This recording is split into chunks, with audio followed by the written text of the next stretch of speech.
Welcome to the Six Figure Studio panel. I'm your host, Humberto Garcia with the High Rollers Club, and today we're going to be unlocking the profit boosting secrets from different studios all over the country. These people are in different sized cities. They charge different amounts for the sessions. They even have different packages. So it's going to be really interesting to hear all of their input and see where they agree and where they disagree. And we covered things such as the best place to generate high ticket leads, when they knew they were able to charge more prices and how they did it, and some of the worst places that they've found to get leads. Okay. So who the F are we? I'm Humberto Garcia, and this is brought to you by me and Jen Bruno-Smith. I'm the CEO of Photography to Profits, and I'm the marketing sales funnel expert for the High Rollers Club.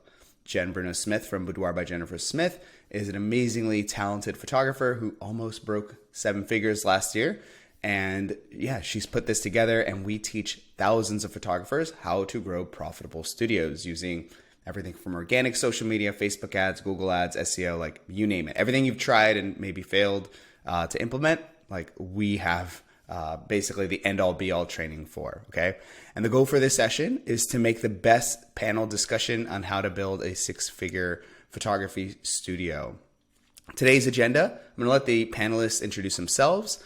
We're going to go over their plans for 2023, what has worked in the past 6 months, and then we're going to do Q&A from the audience. Okay. So yeah, let's get ready and let's begin. Some ground rules for this. Basically, I told the panelists and you, the attendees, to number one, be engaged. Okay. Tell us what you don't agree with. Tell us what you agree with. Tell us your experiences.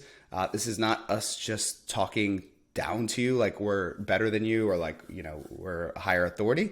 This is a panel discussion where we're talking across each other to the panelists, and I want them to share their real thoughts. And you're going to hear people disagree on things. You're going to hear discussions on, you know, sensitive topics, and that's really what we want to move us forward. And at the end of this, we want you to be inspired to go take action and stop procrastinating, and to basically network with others. I encourage you, message the panelists, message them in the Facebook groups, and yeah, just network.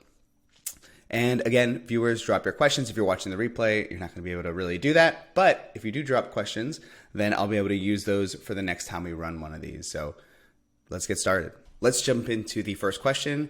And we've been asked, what is the best place to generate high quality leads? Amy Maddox will answer this first.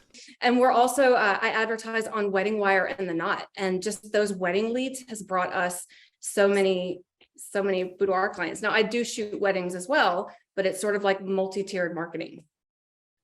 Who has weddings worked for also? Anyone have a different experience or same? Allison? Yeah, I feel like I'm kind of on the opposite. Like weddings have not been so great for me because so many brides' budgets are being tapped in that moment. I was just thinking about this the other day, actually, how I feel. I'm sure it was in the course or something Jen said, or you said, like, good clients are made, not found.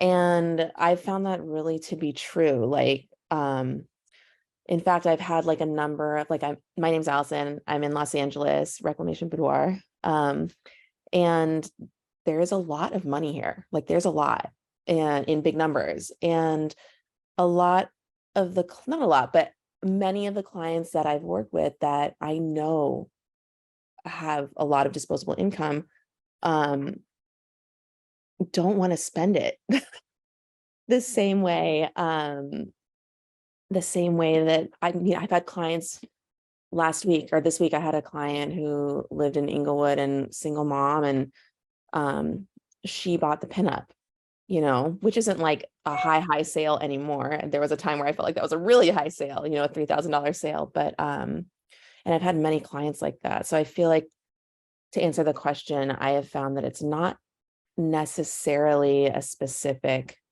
place. Not that I don't like high paying or high income clients coming my way, but it's not the be all end all in my experience. Yeah, people have money for what they want to have money for. Yeah, they really do. What about you, Natasha? Best place for marketing? Yeah, my name is Natasha Kaufman Shimmy. I live in Morgantown, West Virginia, although I'm from Long Island, New York. So I've lived in a lot of different places. I built my business actually in Washington, D.C. While I was was in a doctoral program for clinical psychology, decided I'm going to switch gears and change roles. And I've built now my boudoir studio on the basis of psychology and how we see ourselves as women and incorporating mental health. I was also recently diagnosed with ADHD last year, so just incorporating more of that neurodivergent point of view into the studio that I've created. But fun fact, I love tea shops and baking, so that's what I do outside of my studio. But I do believe that clients and finding the clients that are really excited about transformation and how they see themselves and their mindset about their bodies has been what's really defined my role in my market. Definitely West Virginia, a lot of clients are like, wait, what? How much do you charge? And I just actually had a client come from about 4 hours south of me, and they had gone to 3 other boudoir photographers in West Virginia and had mini sessions and marathon sessions and hated those images, and then spent $8,000 yesterday with me and got my bombshell. So I do think that it's all about how you position yourself and how you talk to your ideal client. And each of us are going to have like a different client that we attract because of our personalities, our identities as women, or whatever role that we have is attracting that type of client. So I've really leaned into that in my area. Okay, where's the one place, like the lead source that you've gotten you would guess you get? Facebook ads for sure. I've been running a few different campaigns this year actually, and I've been calling them projects, kind of modeled off of, remember during COVID, everybody was doing like a donation campaign to like a soup kitchen or like a food place. I've done a few campaigns like that this year. I've actually been running one now that's donating to an animal pet rescue, and I've actually had 30 sessions booked in the past week from that campaign, which is awesome. And then I've also been running through Facebook ads like an evergreen campaign for healthcare workers for 40 over 40. So I'm kind of doing a bunch of different things to really bring in all of those leads and to book those sessions. Last year I did 93 sessions and I ended up with, I think it was 477 overall in gross revenue. So it was a crazy year and I'm excited to do it again. That's really big, especially for a small town. Anyone else in a small town on the panel? Cassie, tell us. Yeah, my name's Cassie. My studio is Chrysalis Boudoir by Cassie K. And I'm actually not even in a physical town. I am like out in the country. The closest town to me has about 2,000 people. So my reach is pretty widespread. And my main focus, I am not a social media type person. I don't do anything on Facebook. I don't do any Facebook advertising or anything like that. Customarily, I rely on email lists. So focusing on generating that, getting that big, blogging, and then Google Ads. That has been my huge driving force to my business. I'm probably on a lot smaller size and scale than a lot of these photographers out here. I'm kind of a one-woman show, and I photograph about 50 to 60 sessions a year, but I still come just about right under 250 a year by myself. And I agree with a lot of like what the other women have said. I think a lot of it has to do with your personality, and I've always kind of focused on quality over quantity. Because I'm very high touch point with my clients. And most of my clients, the closest major metropolitan area is probably 2+ hours away. So on average, my clients travel about an hour and a half to me, some 3 to 4 hours to get to me. So I think that, being high touch point. So when I do get someone, inquiring to me, I am on top of like following up with them, talking to them, making it really personalized and just like catering to them. So like every single lead that I get from those sources is like gold, and I nurture them as much as I can. And my average sale is in the upwards of around 4,000 to 5,000. Last year ended up about 4, but this year I'm kind of sitting at around 5 per client. So yeah, I'm probably the odd man out between a lot of these people because I kind of have anxiety when it comes to like speaking and being out there and putting myself out there, which I know some people do like on social media. So I just rely a lot like on that email list, Google ads, things like this. But since I've been a high roller now for quite a few years, Jen is kind of seeping in, and I'm thinking about going to like bridal shows this year. Like if I can get my stamina like built up for that. You totally should. And take it like someone with you so that you can, if you need a break, because I don't really like large crowds, or I'm actually very introverted. So being at bridal shows is very draining for me. So yeah, I bring like other people with me. So if I need to like go take a brain break, I can. I It think helps. that's the biggest thing is like being in big groups, because I'm exactly like that. Like I get so nervous in big groups. But like for me, brides are kind of like hit or miss, you know, like I've had a lot of the same experience that some of the people have with brides, but I've also had some brides, you know, and coming from, you know, Iowa, small town Midwest, we're very conservative. I feel like when people spend their money, like it's a big deal here. But I've had a lot of brides like drop a ton of money on it. So I really feel like it's, especially like what Jen said, you know, it is all about what people value and what they want to spend money on.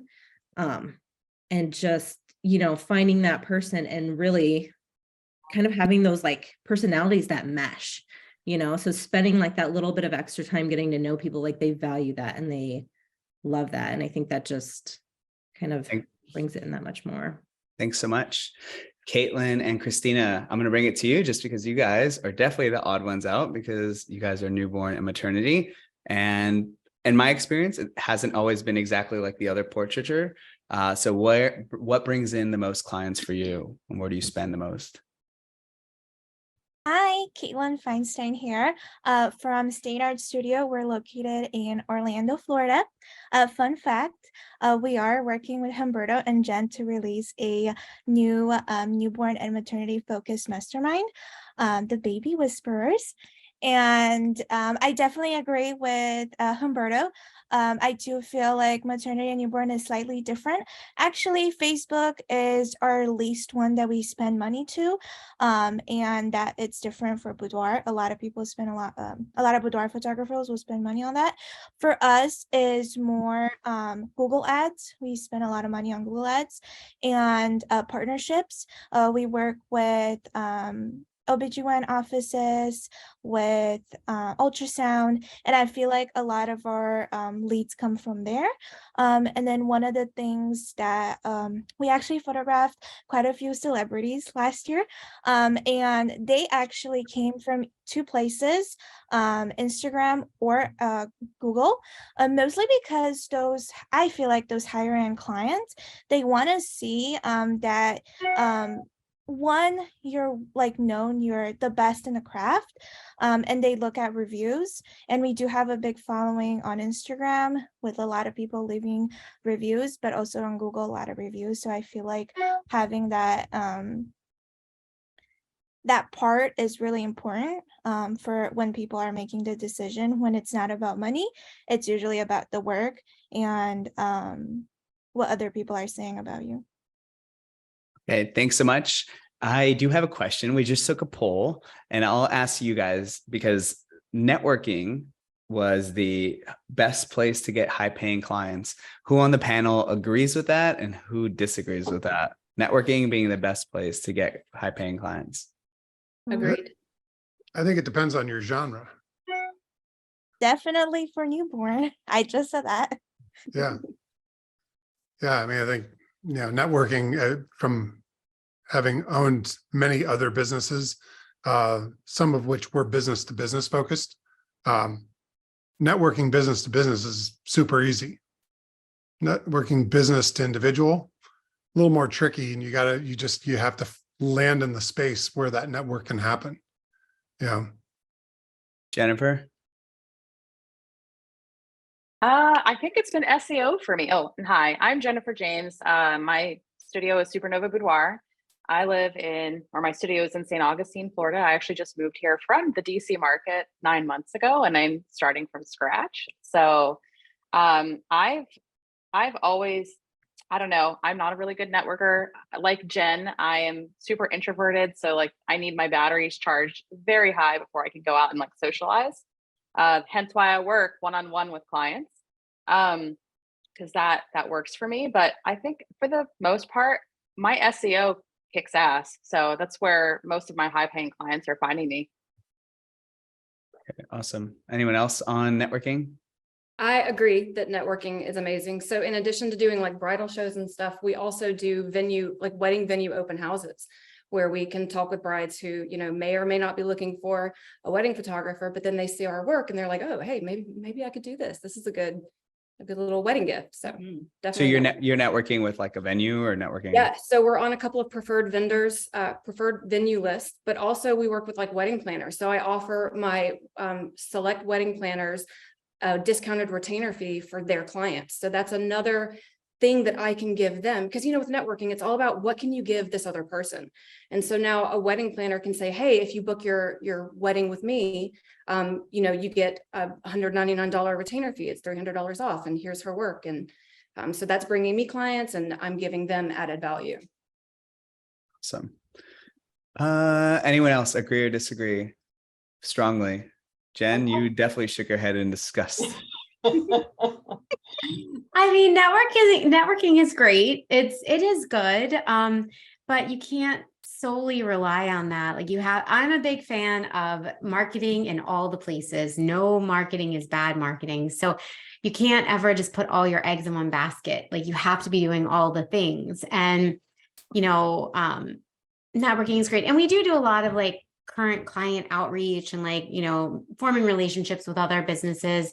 But most of my bookings come from people that I've been warming for a long time. So like when they come to you, they're cold leads, right? They might not know you as well. But then after you go through the process of email automation and they're in your VIP group, they follow you on Instagram, they're warming up to the idea, they're warming up to you as a business. So most of my clients go through, maybe follow me for 6 to 8 months before they end up booking. And that like turning a cold lead into a warm lead, even if they initially came from, is not necessarily who they initially come from. It's the process of warming them up that gets them to book. So it's great when they are referred, but if someone just cold refers me, the chances of someone booking me are a lot smaller than if I did not have that path to warm them up as a lead. Do you know what I mean?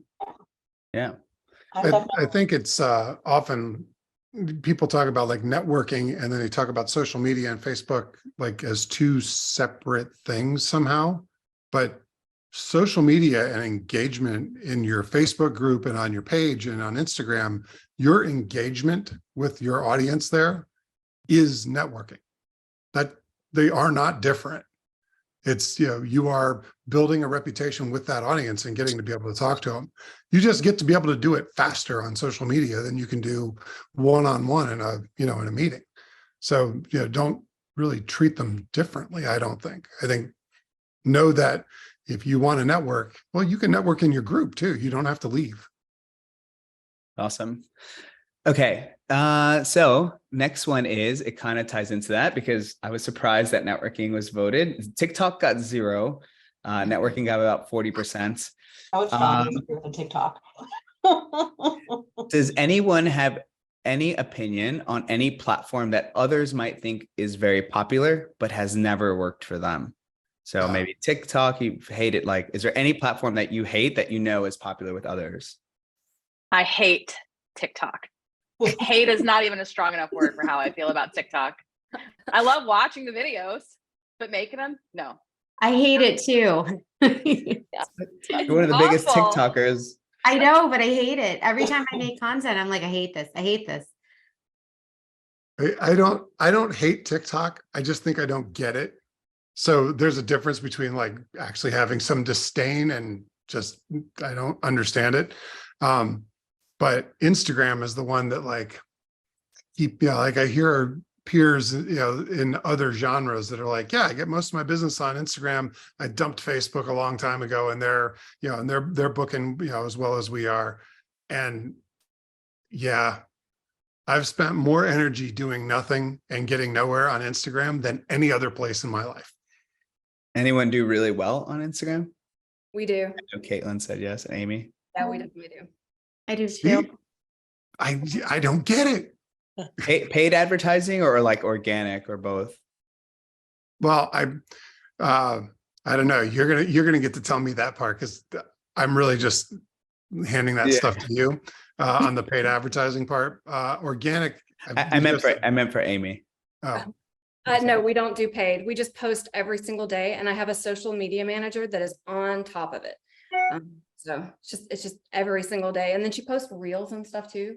And then we'll do stories. Y'all, I don't know. I'm old. I don't know the lingo, but it's something like that. Yeah, I definitely do really well on TikTok and Instagram with my video that I've been putting out. And I think the biggest misconception that people have about video on TikTok and Instagram, that you have to be the star of every single video that you put up there.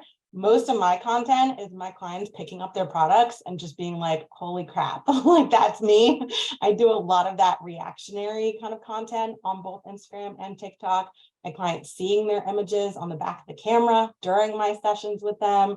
I'm all about featuring them as like the social media that I want to put out there into the world, and kind of using that interaction and sending those videos to my clients who are kind of on the fence of even booking with me. I always send them as follow-up links, like check out my TikTok, check out my Instagram reels. I think that video, and I know Jen obviously has talked about this, like the know, like, and trust factor is huge. And when clients see me, I actually had a client the other day who told me she was intimidated by how happy and positive I was on a lot of my TikToks. And I told her, I was like, that's just when I'm with you. I go home and I pass out because I'm exerting so much energy with all that content. But I do think that really helps with like getting people to know you, getting people to know that you're a real person and not just this like commercial entity, not this, scam or like whatever it is that they think that you could be, because boudoir really is vulnerable and it really is personal for me and for my clients. And so the more I put myself out there, and it does take so much energy to do so, but the more I put myself out there, the more they really get to know me and really feel comfortable with the whole experience that I talked to them about on the phone. Okay. Big question a lot of people have, because a lot of people doubt whether they can build six-figure studios. Who has a home studio? I got Angela. I got Cassie. Angela, tell us. Hi, I'm Angela Seats with Boudoir Nashville. I'm in Nashville, technically Mount Juliet, but just right on the outside edge. I'm like 10 minutes from the airport. I technically have a studio now. It's in my backyard, but for the first 3 years, I literally used my own master bedroom and my own master bath in my living room. I literally rearranged it 3 times a week. My kids hated it, but it was what it was, and it made me, get to where I am today. So I'm probably one of the most shy people here, so that's why I probably won't talk a whole lot. But yeah, so I have people that are coming now to my new studio that's in my backyard because they were at my house, and now they're like, oh my gosh, I want to come to your new studio. So I'm getting repeat clients now from that, and love it. I like the long commute. Anyone else have a home studio? We do. We do. Tell us about, tell us about that. How is it? Amy. Yeah. Is it hard? Go ahead, Cassie. So I came from shooting weddings and like newborn photography, and when I got into boudoir, it was just going to be a one-off. So I set up a bedroom in my living room and shot her session, completely fell in love with the genre. So I shot in my living room. So 2 weeks out of the month, our living room was a bedroom. And it was hard, and it was worth every single moment of it. Now, within that year, we started building onto our property. We have a few acres of land on our property. I'm in my studio right now, and it's small. It's like not even 300 square feet, and I can usually get like 8 or more different sets.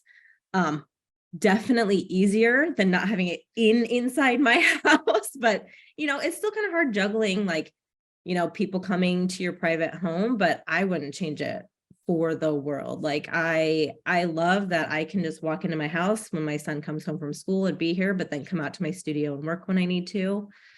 But Are you in your home studio right now, Amy? Thanks so much, Cassie. Yes, I have a home studio. It's technically a 2.5 car garage that I renovated into a very large space. But for years I was shooting, clients' homes. I was renting, renting studios, but I actually run 2 6-figure businesses. My wedding photography is a 6-figure business. And so what I did for like 3 years straight is I saved every penny I could, so that when I did finally find that space, I could make it my own. And it's 100% been one of the best investments ever. Awesome. Tell us, if you have a commercial space, how did you know that you were ready for a commercial studio? So I started in my house, in my 2-bedroom condo outside of DC, Northern Virginia. It was an 11 by 13 square foot room. So what is that, like 140 something square feet? So really, really tiny. And my clients would walk in and they'd be like, oh my God, I thought you lived in a mansion, just because I was like a professional furniture mover. So I outgrew that space. Like when, you have albums like stacked on your coffee table and wall art leaning against your fireplace and your husband staring at you like, when are you going to do this? You kind of get forced into, going into commercial space. And so I'm now on my 3rd commercial space in, I think, 4 years. And this should be permanent for a long time, but I think, like you'll know when it's time. Awesome. Anyone else? I know Caitlin, you guys just moved, right? You just got a new commercial space. Yeah, so we actually had a commercial space back in California. We moved from California 3 years ago. And when we moved, we just didn't have the time to look for one. So we actually just rented a house and just turned the house into a studio, primarily because we have a lot of stuff. Back when we started doing newborns, it was in the house, but we have so much stuff that you can't literally fit in a house. So so that's what we did when we moved to a new space, kind of started from scratch. We rented that house, kind of built the studio up, and then when we felt ready financially, we got a commercial space. Awesome. Somebody asked that they live in a 2-bedroom apartment and have felt embarrassed and don't feel that they can be charging luxury prices. Can anyone speak to that? Absolutely. I started in my 1-bedroom apartment and I moved things around in my living room area, and I was charging, the same pricing that I am now. I also I started there and then I moved to hotel rooms and I made, I think it was 400,000 my first year after switching to Jen's pricing list. And I don't think it matters about the space that you're in. It matters the experience that you give your clients. And of course, making sure that you're posing to sell and you're giving them a lot of variety and a lot of different positions so you can sell a lot of images and make those high sales. But it's not about the space I have now. I rent a townhome that's reserved just for my boudoir studio, but it's really bare bones. Like I've never been a set person or like a lot of stuff person. I'm very minimalist. My ADHD brain can't handle keeping track of any other things. And so I think, again, it's just about how you deliver the experience to your clients. It's not about the stuff. I agree. I mean, yeah, I've been shooting in commercial. I have a fairly nice commercial studio that we exclusively shoot intimate portraiture and boudoir. But I mean, that works for me, but I think it's all about the experience that you're going to give your client. Like, if your head trash is saying that, oh, I don't think people are going to like this, that's the way you're going to come across. So you got to make sure that you dump your own head trash, leave that at the door, and present it to your clients the way you want them to have the experience. Sorry, my dog wants to be part of this too. Awesome. Speaking of which, this actually kind of gave me an idea for the next question. And this is for somebody who wants to be vulnerable, because a lot of people do have a lot of like inner dialogue and like limiting self-beliefs. So can anyone speak to a current or recent self-belief where you guys really doubted yourselves and then something happened where you overcame it. Too hard, too oblique of a question? And I think That's a hard question. That's a hard question. You know what? I want to say about that 2-bedroom apartment thing for a minute, because I started shooting in my house too, in the same exact room that I'm filming from now. It's a 12 by 12 room. And I was running a $500,000 studio from this house. And at that same time, I had 3 small kids under 7. So I was just telling someone, I was on a call earlier today, and I was telling the same story. And they would walk by my living room that had toys piled up, right? Like, and a pack and play, and they would walk by it on their way to the bathroom to change. And in those 3 years and probably 400 or 500 clients, not one person ever said one thing. And these were $5,000, $6,000 sales then too. So I think that almost people appreciate that. Like, they know that you're a real wife, like you're a real person, and that you have a family, and it is what it is. And I don't think anybody ever, as long as your home is clean and safe, like, I don't think anybody would ever.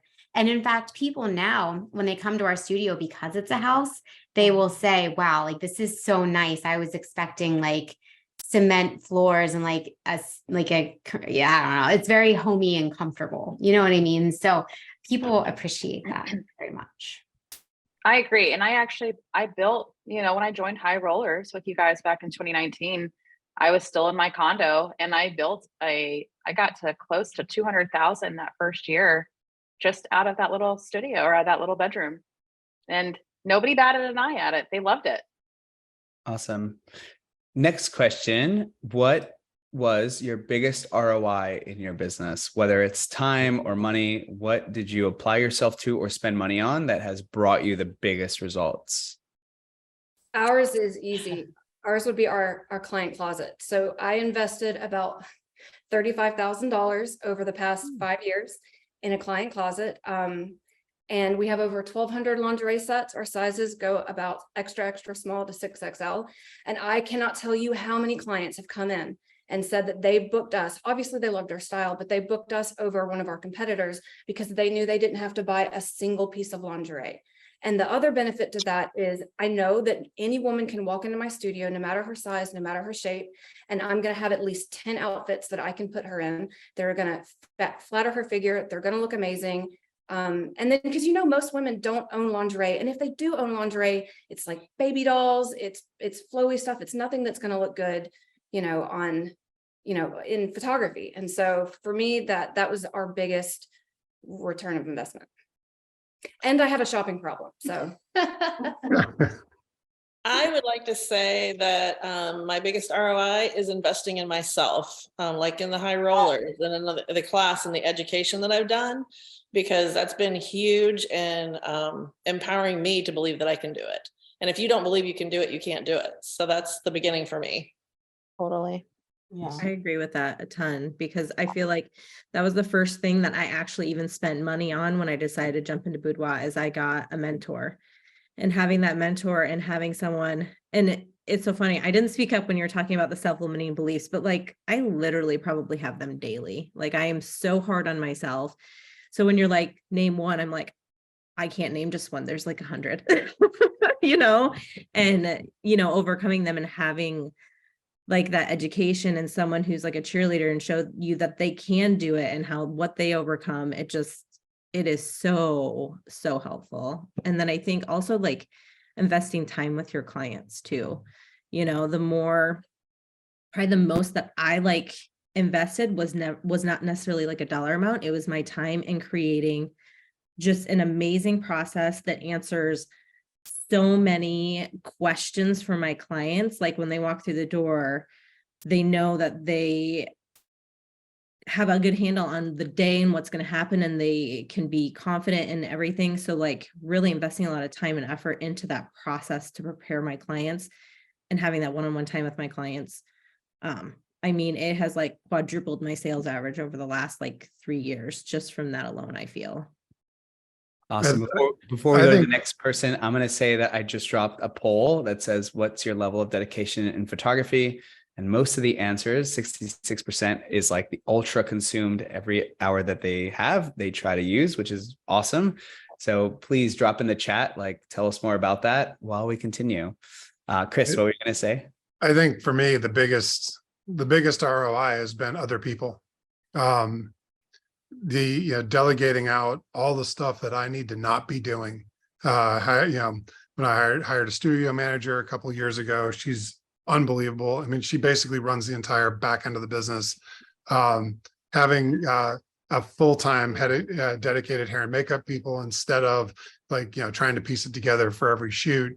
I've got somebody making calls for me now. I've got, hiring Humberto's team to outsource the social media and marketing and website and ads.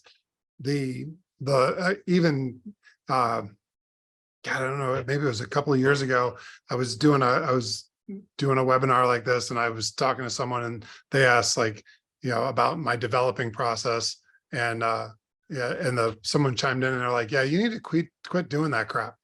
I'm like, what do you mean? They're like, why are you developing pictures and outsourcing that? It's like, no, I'm really good at dealing with clients and doing the clicky part, but the rest of this crap I should not be handling. And the more I don't do that stuff, the more I like what I'm doing. So the revenue goes up, but that's secondary. It's more enjoyable. Awesome. The question is still, what was your biggest ROI? Yeah, I think mine this past year has been investing in myself and kind of work-life balance again in some ways, which has, I know, been an ongoing topic, but I, as an ADHDer, first year I've been, and second and third year have all been hyper focused on just reaching big money goals that I had for myself. Numbers are really comfortable for me to kind of figure out what works for me.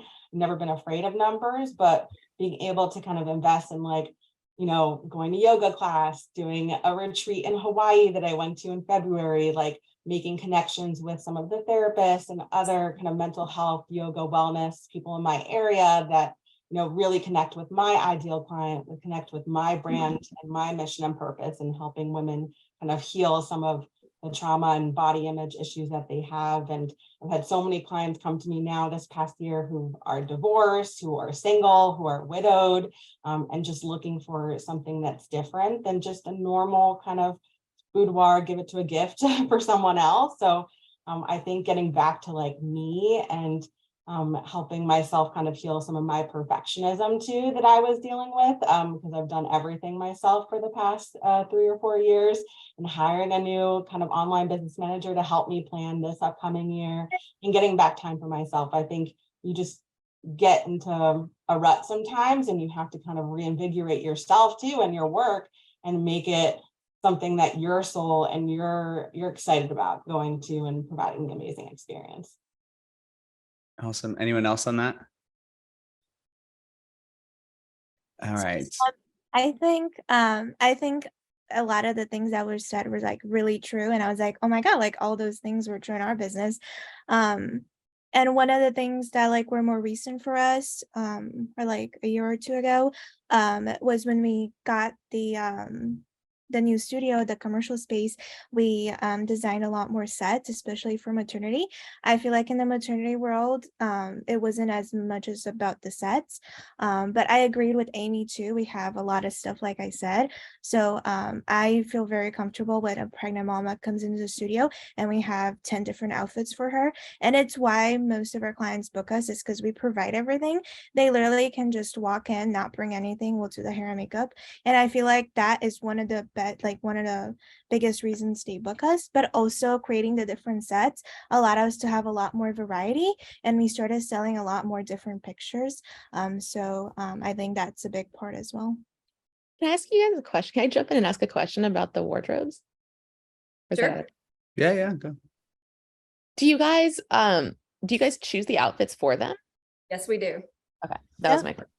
Because I'm always afraid that they're going to show up with nothing, and then they have to try things on, and it's like, oh God, I don't feel great in what I wear. And it's like, I don't want that vibe and energy right before they're going to shoot. Well, we Well, for present us- ourselves as the experts. So we basically say, come in, we're going to pull things that we know from our experience. We'll look good on your body type, your skin tone. If you want to browse the client closet, you're more than welcome. But that leads to, what do you call it? Decision fatigue. Decision fatigue. So and most of our clients are like, oh, thank God you're going to choose for me. So They're like, I have no idea what I'm doing. we got you, girl.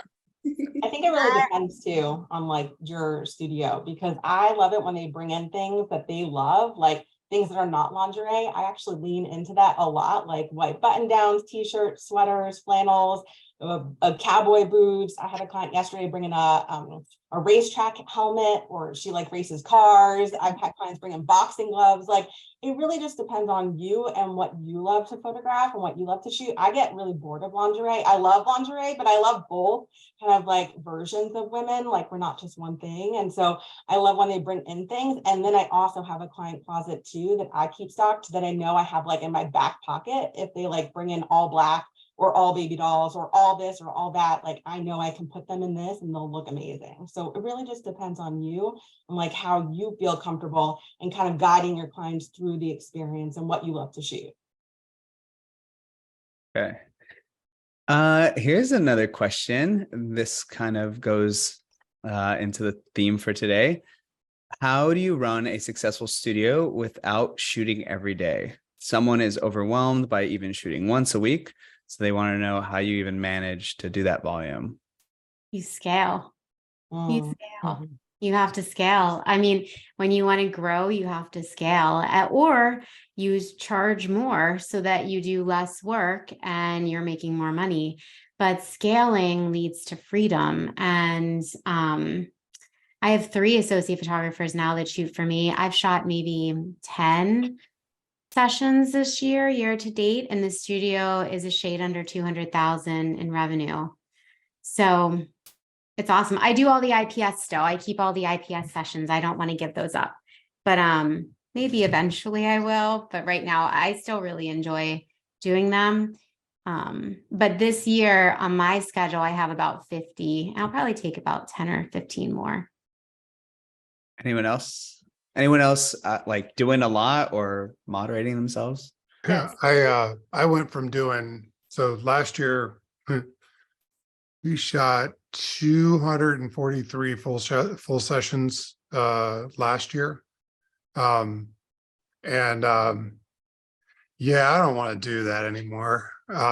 We're that was not great. I'm trying to get that down to 160 to 180. For me, just from a work-life balance, I like to play a lot. I don't work on weekends. I don't work more than one night a week. I take months, a year off to go goof off and do crazy shit. And I can't do that and shoot 250 sessions. It just doesn't work.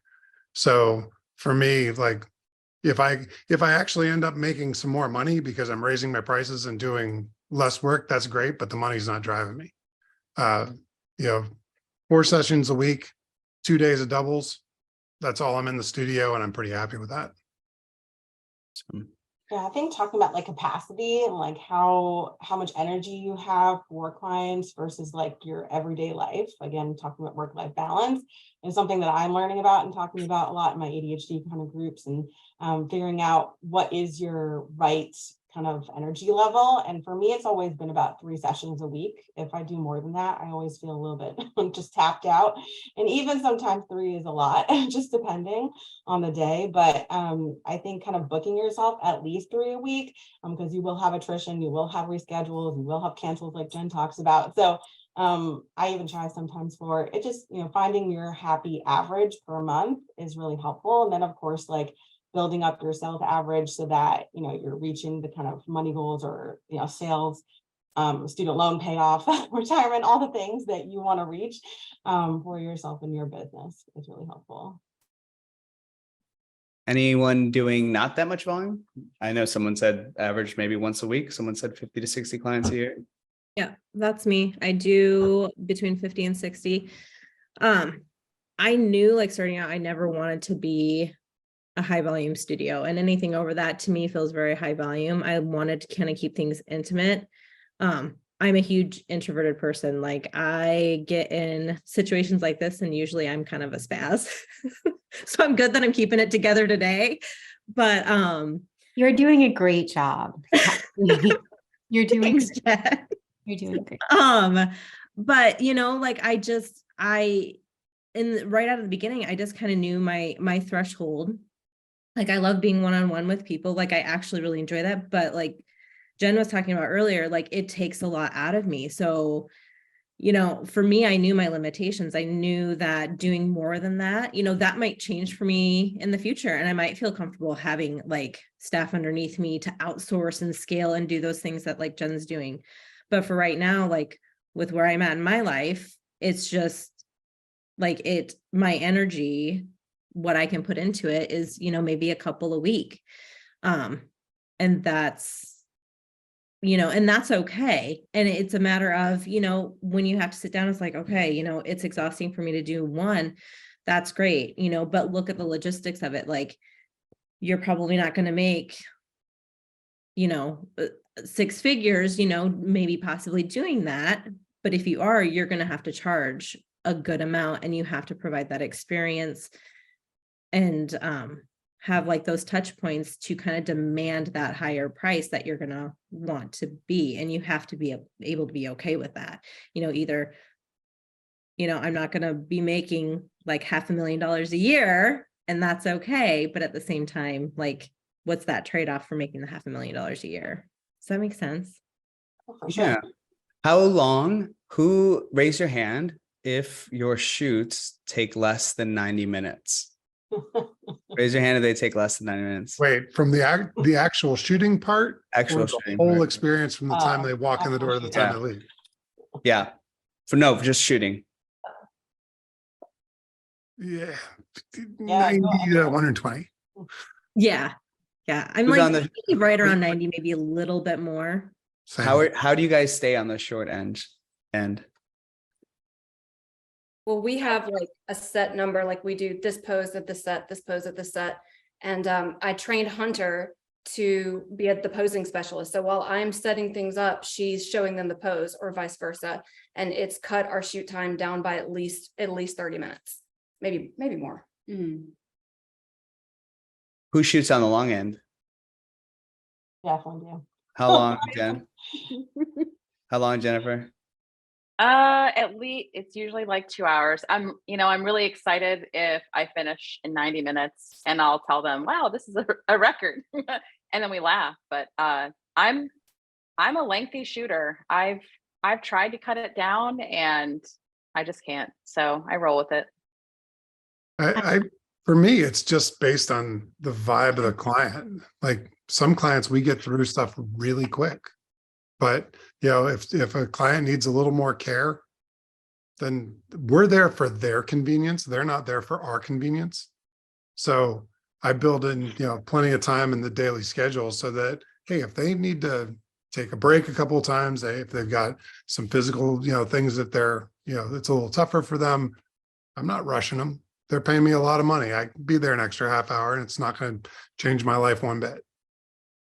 I do everything all in one day. So hair and makeup takes about an hour and a half. I like to shoot about an hour and a half, give them a break for an hour, and then they come back and I do the IPS. So I usually tell my clients 2:30 to 3, and I want to make sure I get them out by that time because a lot of them are moms, got to pick up their kids from school. So I don't feel like I rush them ever. I don't, I'm never on that, but I just kind of keep them going, changing the outfits, and let's keep moving.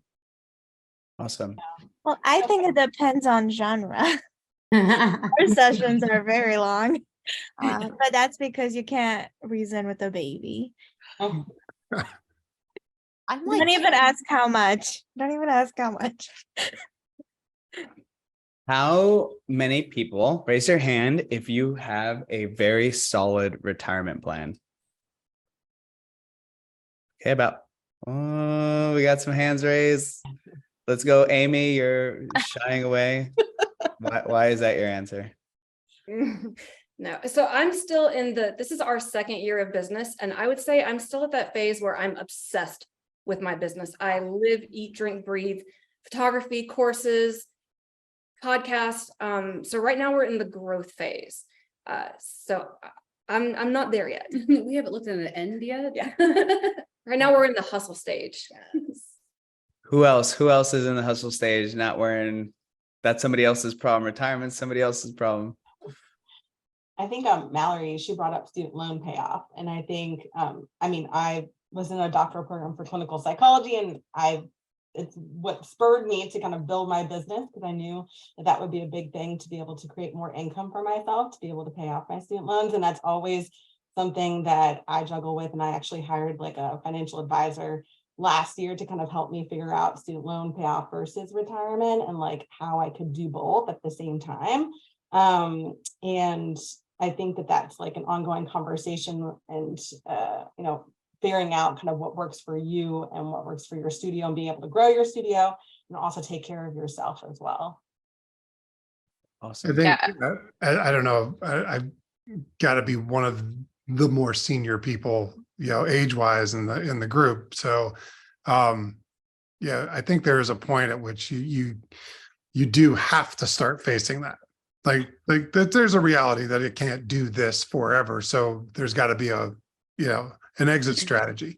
I think it's really easy to get caught up when you're, in the first couple of years of your business, when you've got 20, 30, 35, 40 years ahead of you, and feel like, oh, I can just focus on the hustle and someday I'll get to the retirement thing. Trust me, from someone who's getting closer to the retirement thing, don't do that. That's a really bad plan. So if your parents are telling you, you should be thinking about retirement, and you're like, hey, I'm in the hustle phase, they're right. They're just right. I've stopped contributing for a little while, just because like building a studio is very expensive, and I didn't work for like 9 months. But my husband and I did just drop a huge chunk of change into an annuity as part of our retirement plan, just based on the recommendations of a financial planner that we hired 2 years ago. So yeah. Anyone else experience with retirement? Hate the topic. Cassie, what do you guys say? Caitlin, she's still on. I worked for a financial institution for 16 years prior to doing this. So I transitioned into being a business owner in my mid to late 30s. I mean, I'm in my early / mid 40s. And it was just not an option for me. I mean, I left a really good paying job. I mean, they were putting, for every like 5% of my income I was putting in, they were putting in 15%. So like 20% of my income was going into an IRA, or not an IRA, a 401k. And it's, like, I don't want to be living off Social Security, if I even have Social Security, when it's time for me to retire. And I do want to retire.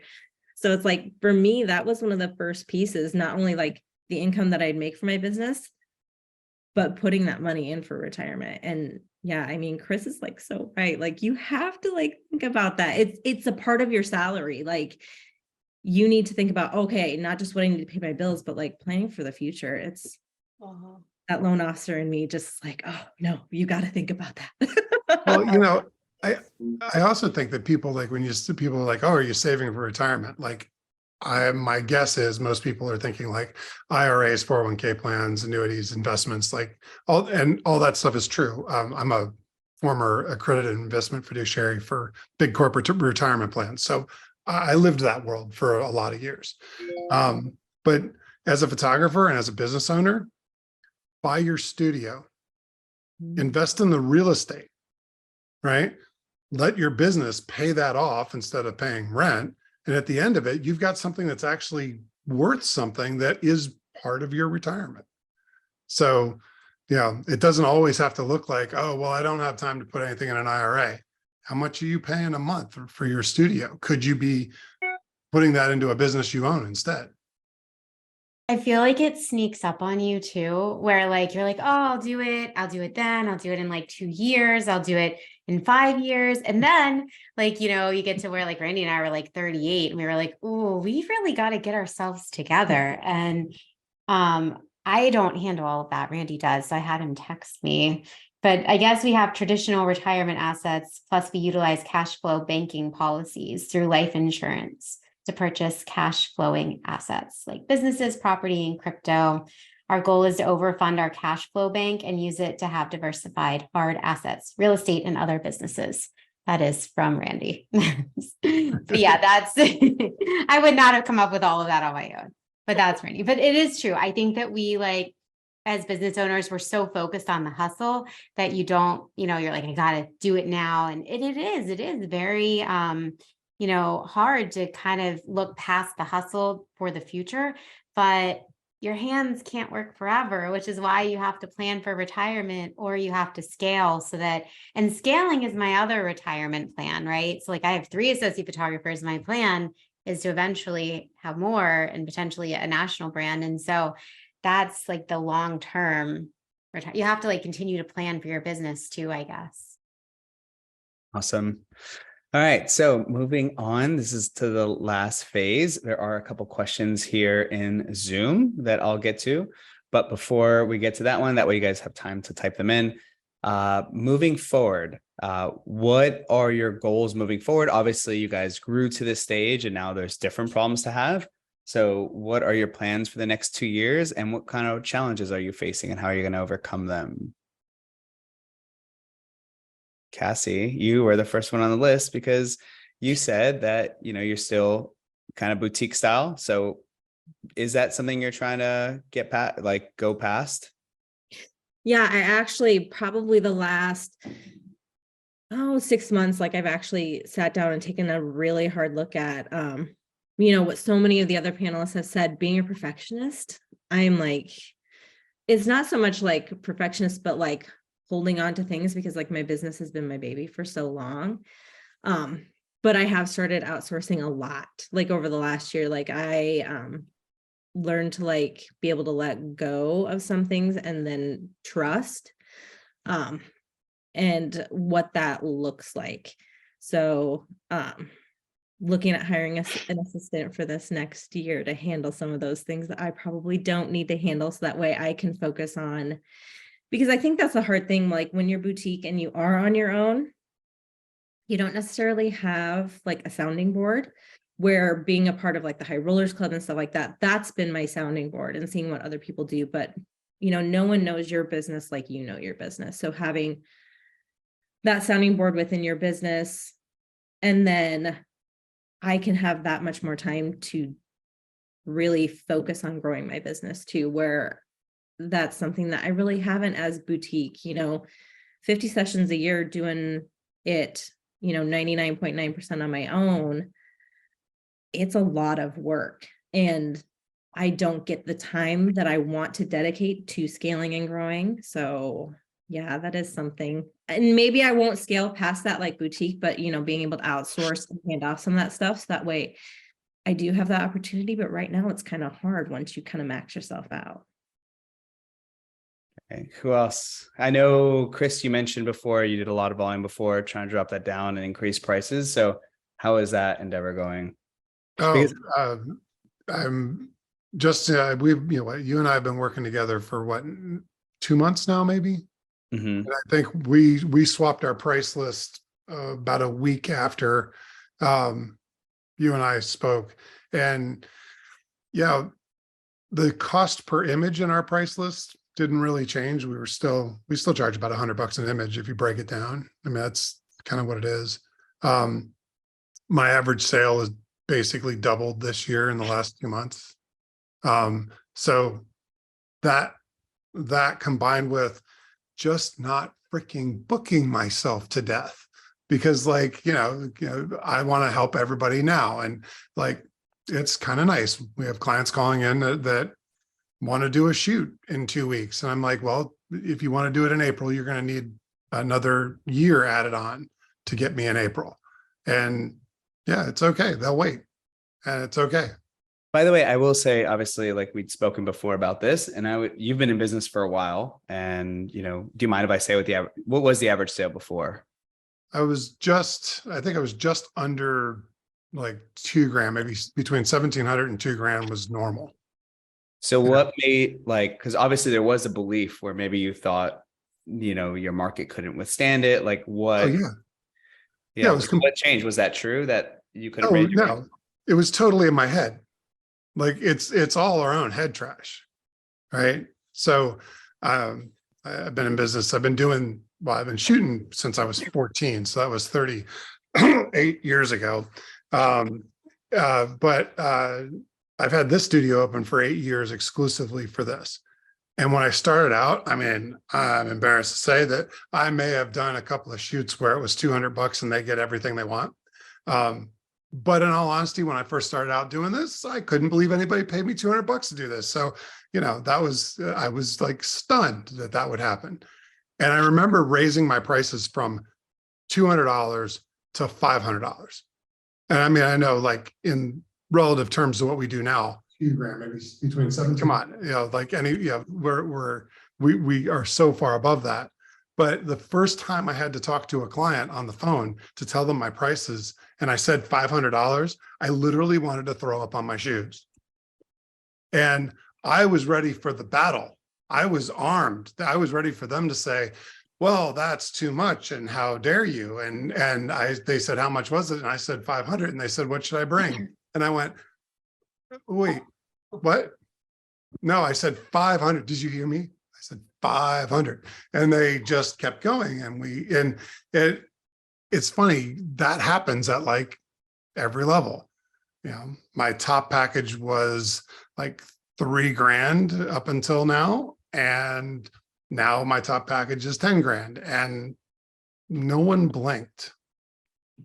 Like I was the only one that blinked. The market didn't. The market was already there.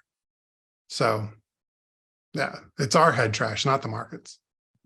And can I jump in too? So, I mean, as some of you know, I moved to Florida from DC. DC is a very affluent market. And I was told by another photographer, I won't name names, that the reason that I did so well right off the gate was because DC is so affluent and people have so much disposable income. And so I made it my mission when we moved down here to like repeat that process here and do better. And, you know, my bookings have been slower because I don't have the brand recognition down here that I did up in DC. But my average has continued climbing. I think I'm at like 5,500 in Northeast Florida, where the population is 1/6 of the size of DC and like 40% lower cost of living. It really is a mindset thing. And then going back to what Jen said at the beginning of this is people will pay for what they really prioritize and want. Absolutely. Yeah. I think making your business work for you. And again, I've seen a lot of people mention about ADHD, and that's been my experience this past year, almost dismantling my business. That was taking too much of my energy and kind of rebuilding it this year with like my energy in mind and capacity in mind, and bringing on people to help and support me with all the goals that I've had in mind, I think is so important. And just really recognizing like where you are in your business and all the mindset elements that kind of come in, like Chris was mentioning, and Jen, I mean, we bring so much into our work, and I still am constantly shocked by sometimes some of the self-sabotage that I have going on, like, oh, you know, I don't need to do this today, or, you know, whatever it is that we're prioritizing. And it's a constant daily thing to kind of recognize those things and be able to overcome them, and to be vulnerable and to show that like we are imperfect people and we're, you know, reaching goals that yes, we have for ourselves, but it's, you know, it's something that's ongoing. I think we all have moments, and we hear the word, like the term imposter syndrome, like thrown around a lot, right? And I think that we all kind of like lean into that because it's the words, it's what everyone says when we're feeling that uncomfortable feeling, right? But growth comes from fear. So I don't necessarily think that it's feeling like you're an imposter. It's more just feeling the fear of growth. And that's not necessarily a bad thing, because when you're feeling that discomfort or fear, it typically means that it's time to grow. So when I'm feeling that discomfort, because we all do in all areas of life, right? Not just in business, I try to step back and I think to myself, but what am I scared of? What is the fear? That I'm going to fail? I mean, well, I'm not going to fail because it's not an option. So, you know what I mean? So I think you have to go back to like, what is the source of that discomfort? And what everyone else was saying, like, when I added that $12,000 collection to my menu, I was like, no one's ever going to buy this. I'm not ever going to sell it. I'm not going to try to sell it because no one's going to buy it. Someone bought that collection. And wouldn't you know it, I was like, someone just bought that collection because I didn't believe it would happen either. So I think the first step is always, believing in yourself and coming back to that when the little voice, the self-talk is saying the worst thing that could happen is you could fail. You have to be like, so what? Like, I'm not going to fail. And if something doesn't work, you pivot and you try again. That's the most successful entrepreneurs are able to recognize when they need to pivot and they do it. They don't think about it, they do it. That ability to take action is key in sustaining a business because at this point, you stagnate or you grow, you know what I mean? And you got to grow. You have to keep pivoting and growing. All right, awesome. Let's go on to lastly, we got about 5 minutes left to this. Really quickly, I'm going to go through some of the questions. Networking with wedding planners. How did you originally reach out and did you offer discounts to their people? Probably for you, Amy. Yes, I did. So, I mean, shooting so many weddings every weekend, obviously I would meet tons of wedding planners and I would just offer it to any of them. And I would make sure that while we're like sitting down eating dinner, I would talk about boudoir. I would, show them my, Instagram or whatever. And then many of them it got to the point where I became so, just not to sound conceited, but like recognized in the wedding industry that when I would show up to a wedding, the planner would come up to me and say, hi, I'm excited to work with you. Don't you also shoot boudoir? Because we show, like on my Instagram, it's boudoir and weddings all in one. So because I'm showing both, they're interested in both. Does that make sense? Yeah, awesome. Thanks so much for sharing that. Next question is, what if somebody's not having any traction and everything's really slow, like what's the one thing they can do to turn things around? There's a cheater answer to that, and that is hire someone that knows what they're doing and have them do it. Right. And yes, that's going to cost money. And if you're a business owner, well, welcome to owning a business. My answer is putting yourself out there. For me, social media has been the driver of my business. I'm only now getting to Google. I'm only now getting to Facebook ads 4 years in. For me, everything started when I was vulnerable with my community, when I was friend requesting every single woman that I could find who worked at a local hospital near me. I was just blatantly, putting myself out there, sharing my stories, sharing my own personal life, my puppy images with my clients.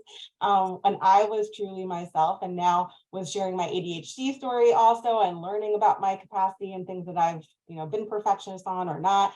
Just being myself has been the reason why my clients are attracted to me. So I know that that's the hardest thing to do, but just coming to a place where you can kind of share that with your local community, and they'll be attracted to it because they'll love that you're a real person. You're not just a business. Some, Yeah, I think, oh, sorry. Go ahead. I'll go next. I was just going to say, jumping on Natasha's point, I think really being vulnerable with the people that follow you, it can be beneficial. I know there's there's people in the camp of keep it really professional and don't show too much of yourself. And that, that's fine. It works for them. A lot of people know I'm a domestic violence survivor. And so I talk about that a lot with my clients. And I get a lot of domestic violence survivors in my studio who are looking to overcome what they've experienced with me. And, honestly, it's healing on both sides. But I think just being vulnerable, people are going to be attracted to your energy, to your specific energy, which also makes it easier to find clients or make clients than find them. So for sure. Yeah, I think the whole idea of putting yourself as you out there, your clients. Look, I'm going to say this with all due respect to all the amazing photographers that are on this panel, and probably in the 92 people that are watching. But the fact that we can take a good picture means crap. Us and a billion other people can, right? What people are buying is our ability to provide that experience and their trust in us. And the only way they're going to trust us is if they get to know us. So if if you try to keep yourself at arm's length, your customers will too. Nice. I agree. Okay. Oh, Can I have a thing? So I agree with all those things. But also I feel like when we were in a moment where like no one's like booking, you're kind of slow. For us, it was always like the mantra, like fake it till you make it. Like when someone calls it in and they're like, I want to book, and I'm like, I don't know, like I have to check my schedule. And it's funny, like I think like back then we're like, I don't know, we're booked for a year in advance. And back then it was like all a lie, right? But now think about it, you're like, oh my God, like we're booked. Like it's so like, like fake it till you make it, because you're definitely gonna make it. What is it? What Jen Bruno Smith always says? People want what other people want. Is that what you always say, Jen? Yeah. Yeah, it's true. People want what other people want. I mean, that even in like elementary school, my daughter comes home and she's like, Lexi has this, Liza has this, I want this. I'm like, Oh, yeah. it's true from the very, very beginning. Like we want what other people want. And so, providing an amazing client experience, branding yourself in a very solid way. Those are all things that lead to that brand awareness and brand trust, so that when people need your or want your services or want these services, they think of you first. Mhm. Yeah. And creating desire. Like for me, that's always also been something I've come back to. Like we have to also remember, like some people know what boudoir is, but they don't know what our version of boudoir is. Like each of us has our own version of what we provide, and like really being honest and sharing that. Like that's what is going to bring us all the clients and attract that.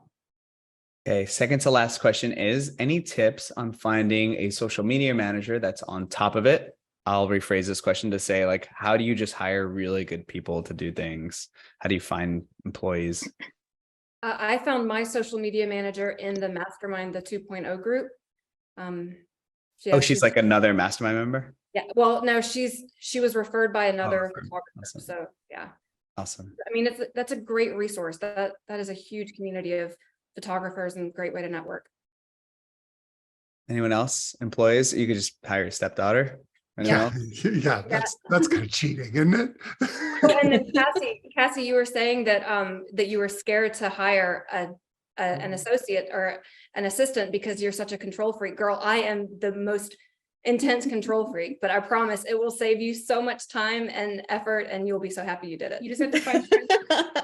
For me, I think a lot of the fear that surrounds is like, how do you explain to somebody else what you do? It's like, that's like the hard part, is conveying all those little things. It's like, until you like sit down, and that's why I've been like looking at it over time. It's like, how do you sit down and like quantify, like, holy crap, like this is what I do. So I need to get over that hump and like stop being scared. But You give like pieces, right? Like don't give someone like all the things all at once. Because imagine if someone gave you a list of 45 things and we're like, learn all these things and do them really well. You would be like, I'm not here for this. So even like, Nikki has been with me for 10 years. I still am giving her new tasks, right? Like I just gave her the album design tasks 10 years later. So I'm still giving her new things to do. And I want to comment really quickly on like letting people in and like the vulnerability thing. I think that you don't have to put everything out there, right? Like I think you can do it with with still being reserved about things that you feel like. I would not put things out there that you are not 110% comfortable with people knowing. Do you know what I mean? Like, I don't think you have to have a platform or you have to have that vulnerability. I think you can say, like, I stay away. I don't really show any, like, there isn't really a thing for me, like, besides being a mom, and that's it. And it's okay because people still hire you, but I do connect with my clients on being a mom, right? Like a lot of my clients have that. I have that in common with them. So I think like seeing some of the, side comments where people are like, I'm not sure what to be vulnerable about. Well, I don't think you have to like figure it out. I think you could just be a really good business owner and relate to your clients on a personal level. And I think that's enough. I don't think you need to Yeah. Yeah, it doesn't work for everybody. And you Yeah. shouldn't feel you should not force it for Mhm. sure. that Yeah, it should be that genuine. genuineness, I guess, people feel it, because when you're forcing something like that, people will be like, oh, I don't know. But and so it has to come from a genuine place. So if you're someone who's like, oh, I don't know if I feel comfortable like saying this or doing this, then that is your inner business voice, your inner voice in general saying don't do it. So, I think instead focus on just being genuine with clients and trying to relate to them. And keeping in mind too, that it's about them. It's not about you. So you don't want to go to a session and do all your stuff and say all your stuff. You want them to feel comfortable. So Yeah, you should not be like lying at their session. I think for me, like it's more about in the marketing aspect is where I mention it. It's like it's on my website and occasionally I might talk about it on social media, way less now than before. But yes, the session totally reserved for the client. Like they should be feeling like they're the star of that show. You know what I mean? Sure. So yeah. It's just like nuggets and pieces. And I think that like when we talk about vulnerability, we think it's like a word vomit, like everything. And I think, again, as an ADHDer, I've learned to kind of keep certain things to myself, but obviously share and relate to clients in a way that, I'm asking them questions about themselves, them questions about like their personal experiences, and then maybe sharing like a tidbit here and there about mine. But I think, making them the star, making them feel like they are the center of attention is so important. But I think as well, like as a ADHDer, I've learned to also share things that I used to not share because I felt like it would be too much. So it's a balance of back and forth. And I'd love to talk with anyone else more about it. But I think genuine connection is all about a back and forth. It's not a one-sided thing. I think genuineness is like probably better than necessarily vulnerability, because, like we all have things that, like for me, being genuine just period is vulnerable because I grew up and I was bullied as a kid. So me sharing anything like about my personality, I'm always fearful that someone's going to judge me or someone's going to think badly about me or think certain things about me. So it just kind of results from that experience. So for me, just like telling anybody about me, or that I love like 90s hip hop and I love like movie quotes and like stupid things to me, like, oh my God, that's going to give them ammo to make fun of me. Those are the things that people get drawn to. And they're like, oh, I like that too, and oh, that's kind of like a nerdy thing that I don't want to tell people about. So it's more about, like you said, like being genuine, I think, and that's just like a vulnerability in itself. Like it doesn't have to be something like a really big, huge platform to like speak about, but it's just your willingness to like share about yourself makes people want to reciprocate that. Like they see that and they feel that, and they just, I think, feel comfortable in that, whether it's like in your marketing or, one-on-one with clients. I feel like that's just kind of like an over universal like feeling. I love that feeling that like you can, even when you're talking now, you get that from you. Now this is just you. This isn't something you're putting on. And I think that speaks to that we're genuine. It's like, just be you. You're not going to share the same level of vulnerability that you share with your partner in life that you do with your clients. Well, I mean, I hope not. Because one of them you're screwing up. I don't know which one it is, but if they're the same, one of them's not right. Yeah, just, authentic and be genuine, because they want to know you're human. They want to know that they can identify with us. I'm kind of a oddity, obviously on the panel as a male-bodied photographer.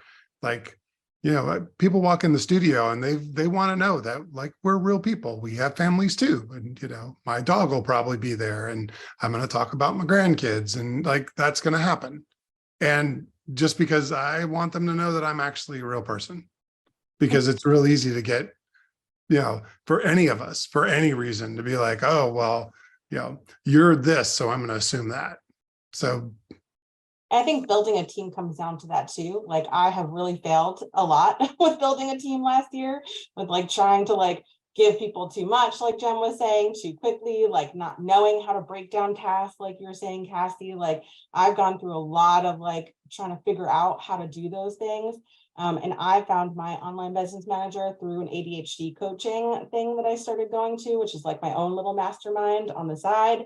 And learning that like my brain works differently and I need to be able to do things differently and not shaming myself and not kind of contributing to like the perfectionism that I was holding on to. So learning what works for you and how you communicate with your helpers, with your however way, like it doesn't have to be a full-time employee. Like I'm working with contractors. I found like an assistant service also that was recommended to me by other photographers. And I found like a virtual assistant who does my calls now. And I spent like a whole month kind of training her, but finding what works for you is just so important. I do think I was just going through a kind of like messaging and branding training. And I think like the best way I could summarize it was he said that he would have clients that would bring him like brands and websites and they would ask for like critiques. And what he would really try to like pull out of them is like the problem, like the dragon and how you're slaying it. So it's not necessarily like for me, I'm a perfect example. I'm not a photographer, but I have to like communicate to photography problems and photographers and their marketing and their sales. I don't like ever use my personal issues. I almost never share, anything like, anything I've been through, even though I've been in the military for 10 years. But I can help by telling other people's stories, by highlighting other people. So I never really have to like put myself in the seat and always just kind of communicate like that. But, just focusing on how do you present the problem and how do you present yourself as like this slayer where you guys are like the common, team against that. And it doesn't always have to be with like you putting yourself in the center of it. It could also be done by storytelling with case studies, with, client testimonials, with sharing other women's stories or whatever genre, you're doing. But yeah, that's a topic that, a lot of varying opinions on. Okay. Last question. Someone did ask, did I miss the part? Because Chris answered, how do you get more bookings if you're slow? They said anything besides just hiring someone to take over. Like what can they do, like low cost, like something physically they can do on like the next day to like get butts in seats and make money? Giveaways. The giveaway with the flash sale. Okay. Anyone else? I mean, that is a good one. Chris just ran one and he said we could share the results of it inside the mastermind. So we're going to go like deep dive into it. But I think he booked over 50 sessions, right, Chris? Yep. But I definitely think, that's definitely a little bit of a complicated one, although you might be better at setting them up than me, Jen. Anyone have anything like you can do in like a day or two? I send out every now and then a last minute opening. So I'll send out an email or in my VIP group, and almost always I get that booked. And that's maybe not 3 or 4 bookings, but it's the one for the next day or next week that I needed to fill. Awesome. Anything where you don't require a list? You don't need a list or following? Friend requesting, for me at least, like has worked really well. I know a lot of people have a lot of icky feelings too around that, but my Facebook is not my personal Facebook anymore. It really is a representation of my mission and purpose and helping women heal through boudoir photography, and just like making those connections, like you were saying, Chris, about like networking through Facebook. The fact that women see that I have like 50 other friends that they have mutual friends with makes me more of a real entity than if I was just like direct messaging them like, hey, come book a session. So really making those connections. And then, yes, of course, starting those conversations, prospecting, that's like the basis of all marketing, is just like getting to know people. And then of course, putting an offer out there. For me, the donation kind of campaign, I felt really connected to more so than a giveaway. I ran a giveaway last year and I honestly didn't feel like at all in the zone like I had previously. For this, I'm now like contributing my session fees to this animal pet rescue, and I got a puppy about 2 years ago now. So I've been in puppy world for the past 2 years, and it's been really helping me connect with my clients who also want to donate and want to give back to a pet rescue, and then also get a gift certificate towards a session. So I've really loved that campaign and kind of making it my own, because that hadn't been something I saw that anyone else did in that way, but I chose to kind of put up my spin on it. So anyone else, anything they can do in a day or two? Never discount the hustle. Like, wake up, go on Facebook, go on Instagram, find some people, have a conversation that you are uncomfortable having. If you are a business owner and you're sitting waiting for it to happen, you won't be one for long. Okay. What about Caitlin and Christina? Give us input from a newer in a maternity. Well, you can always like run a project that's like model call, just like get people in and then offer like a couple prints or a couple images and then try to upsell them at the APS. So really quickly, one thing that I don't think anybody has mentioned yet is using social media to really harness the bookings. And typically people will respond when there's something new or something exciting, and you can recycle material. So like you might have gotten a new prop like 3 or 4 months ago and already posted about it, but post it again. And Instagram stories, I remember back in like 2019, 2020, Humberto's like, you got to do stories. You got to do stories. I'm like, I don't want to do stories. Like, you got to do stories. People watch them. And maybe about 2 years later, I started doing stories, and I really noticed that people relate to them. They look at them, they respond to them. If you put links in your stories, people will click on them. So don't just put a story up. It has to have some sort of engagement so that people will respond to it. And I'll always put like, message me, right? Like, this is your call to action. There has to be some sort of call to action. I have to tell my followers what I want them to do. So putting direction on that story, some sort of like really like clickbaity type of thing that people want to do. And then what is the call to action? Message me, go to my Facebook group, whatever. There has to be both the clicky, the thing that they need and they want, and then also the call to action. Okay. All right, guys. Thank you guys so much. Been about 90 minutes. Thank you for all the panelists that showed up. We did have some last questions. People wanted to know like how they could see all of your amazing work, how they could become like familiar with you guys. So if you are on the webinar or you're watching this somewhere else, Facebook or whatever, we will be sending an email out with the replay link on our website. We're going to have their studio names, their locations, and a link back to them. And I encourage you guys, if you guys are part of the free group, you can look everyone up by their name. I think everyone's name matches Facebook. So you can definitely friend request them, connect with them. And yeah, I mean, that's what it's all about. And that's why we brought this together, because I asked a question in the Facebook group, like, what would you ask somebody if you were sitting at coffee with them? And then I was like, oh, I know a bunch of studio owners that we can ask these questions to. So I took all those questions, I distilled them, and then we answered some questions live. So super helpful. And you guys can give us feedback because this is the first time we've ran this. But I really hope you guys enjoyed, and yeah, hope you're inspired. Thanks so much, guys. Thank you. Thanks everyone for joining.